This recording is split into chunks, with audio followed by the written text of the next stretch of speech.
सईदा आमिना के पेट में हजूर सल्लल्लाहु अलैहि वसल्लम साहब के मोजज़ात आज हम सुनेंगे। हज़रत मोहम्मद सल्लल्लाहु अलैहि वसल्लम साहब पैदाइश का वाक़या आज हम सुनेंगे।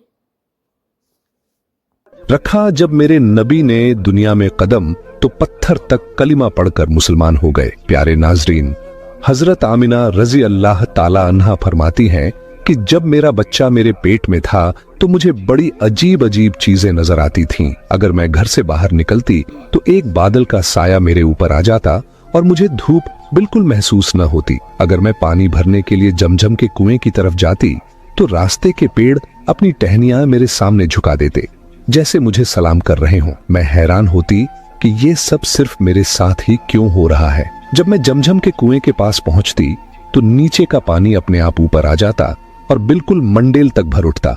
फिर मैं अपने हाथों से ही बाल्टी पकड़कर पानी निकाल लेती। मक्का की औरतें मुझे कुएं के पास रोक लेती और जाने न देती।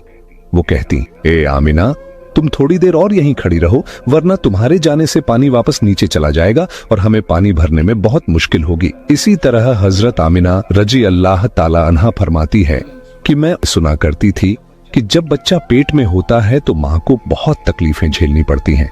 कभी हाथ पांव में दर्द, कभी सर दर्द, कभी उल्टी, कभी बुखार और कभी चिड़चिड़ापन। ये सारी बातें सुनकर मैं सोचती कि अजीब है, मुझे तो पूरे 9 महीनों में कोई तकलीफ नहीं हुई। यहाँ तक कि जब तक मेरा बच्चा पेट में रहा मुझे सर दर्द तक न हुआ। हजरत आमिना को अजीब अजीब ख्वाब भी आते थे। वो फरमाती हैं कि जब मैं रात को सोती तो मुझे ख्वाब आता कि मेरे जिस्म के अंदर से एक नूर निकला है और उसने पूरी दुनिया को रोशन कर दिया है। ये सब देखकर मुझे यकीन हो चुका था कि मेरे पेट में जो बच्चा है वो यकीनन कोई आम इंसान नहीं, पैगंबर हजरत मोहम्मद मुस्तफ़ा सल्लल्लाहु ताला अलैहि वसल्लम जब अपनी माँ हजरत आमिना रजी अल्लाह ताला अन्हा के पेट में थे तो एक रोज आपकी दादी ने आपके दादा को इशारे से बुलाया और कहा, क्या आपको मालूम है ये बहू आमिना बहुत महंगा इत्र लगाती है।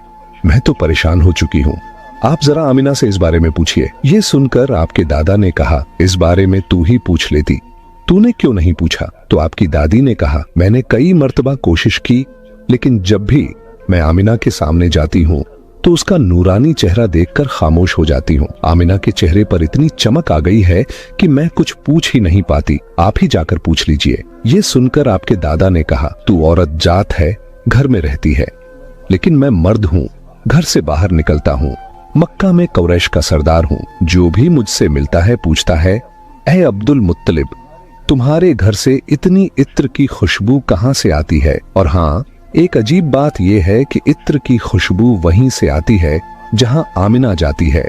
अगर आमिना रसोई में जाती है तो खुशबू वहीं से आती है, अगर गुसलखाने में जाती है तो खुशबू वहीं से आती है, अगर बैठकी में जाती है तो खुशबू वहीं से आती है। और ये कोई मामूली इत्र नहीं है, न इराक का न मिस्र का, ये तो कोई खास ही इत्र है। इसके बाद आपके दादा हजरत अब्दुल मुत्तलिब ने हिम्मत की और आमिना को बुलाकर कहा, बेटी आमिना, तुझे पता है मैं कुरैश का सरदार हूँ, खाना ए काबा का मुतवल्ली हूँ, बड़ी इज्जत वाला हूँ। जहां भी जाता हूँ लोग पूछते हैं, ए अब्दुल मुत्तलिब, तेरे घर से इत्र की खुशबू कहाँ से आती है? बेटी, मैं तो इत्र नहीं लगाता, तेरी माँ भी